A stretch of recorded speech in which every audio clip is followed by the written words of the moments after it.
Assalamualaikum everyone, welcome back to my channel Zebu Vlogs in UAE। কেমন আছেন সবাই? আশা করি ভালো। আমি আল্লাহর রহমতে ভালো আছি। আজকে আমি আপনাদের সামনে টুনা ফিশের কাবাব নিয়ে এলাম। চলুন তাহলে রেসিপিটি দেখা যাক।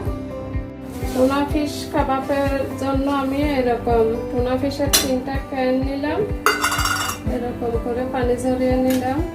আর একটা মাঝারি সাইজের আলু সিদ্ধ করে ম্যাশ করে নিলাম, বড় একটা পেঁয়াজ কুচি করে নিলাম, একটা ডিম, 1 টেবিল চামচ সয়া সস, অল্প ধনিয়া পাতা। মশলার পরিমাণটা হচ্ছে পরিমাণ মতো লবণ, 2টা কাঁচামরিচ কুচি করে নিলাম, 1 টিস্পুন আদা গুঁড়া, 1 টেবিল স্পুন মশলার গুঁড়া, আধা টিস্পুন লাল মরিচের গুঁড়া, 1 টিস্পুন জিরা গুঁড়া, 1 টিস্পুন গোলমরিচের গুঁড়া, 1 চিমটি পরিমাণ হলুদ গুঁড়া, 1 চিমটি পরিমাণ রসুনের গুঁড়া আর 1 টেবিল স্পুন কর্নফ্লাওয়ার। এইসব উপকরণ আমি এখন একসাথে টুনা ফিশে দিয়ে মিক্স করে ম্যারিনেট করে নেব। মিক্স করে নিলাম। দেখেন টুনা ফিশ।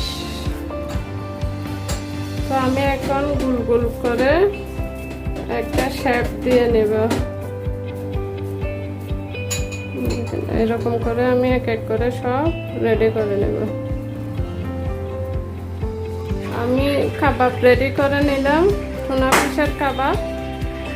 তো আপনারা চাইলে ডিপে সংরক্ষণ করে রাখতে পারবেন, পরে ভেজে খেতে পারবেন। আমি এখন কয়েকটা ভেজে আপনাদেরকে দেখাবো। কাবাব ভাজার জন্য আমি চুলাতে একটা ফ্রাই প্যান বসিয়ে তেল দিয়ে দিলাম। তেল গরম হয়ে গেল, আমি এবার একটা একটা দিয়ে দিব।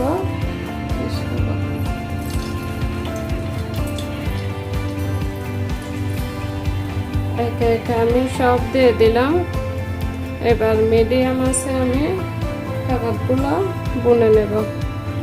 এবার আমি উল্টাই দেব। নিচের পাটটা হয়ে গেছে লাগে, দেখি অল্প করে উল্টাইতে হবে, নাহলে ভেঙে যাবে। সবগুলো উল্টে দিলাম আমি। আবারও মিডিয়াম আছে রান্না করব, দেখি কতক্ষণে ফ্রাই হয়। রেডি হয়ে গেল টুনা ফিশের কাবাব। এবার আমি পরিবেশন করে নেব। সার্ভ করে নিলাম টুনা ফিশের কাবাব। দেখুন কত সুন্দর হয়েছে দেখতে। তো আপনারা এরকম করে তৈরি করে খাবেন। আমার এই টুনা ফিশের রেসিপিটা আপনাদের কেমন লাগলো তা কমেন্টে জানাবেন, লাইক দিবেন, শেয়ার করবেন। আজকে এই পর্যন্ত, তাইলে আল্লাহ হাফেজ।